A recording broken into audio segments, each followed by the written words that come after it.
Hi there, I'm Jaffar Hussain from batch DW3738.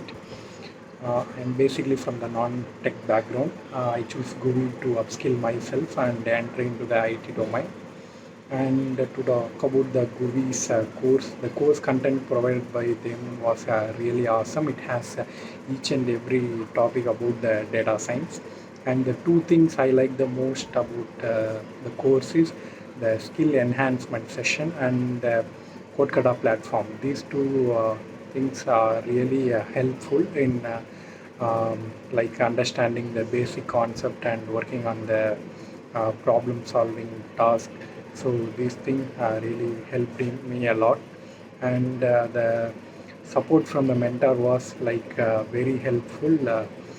Then and there they'll clear all our doubts, and the project provided by the team was very challenging, and I get hands-on experience on those working on those projects.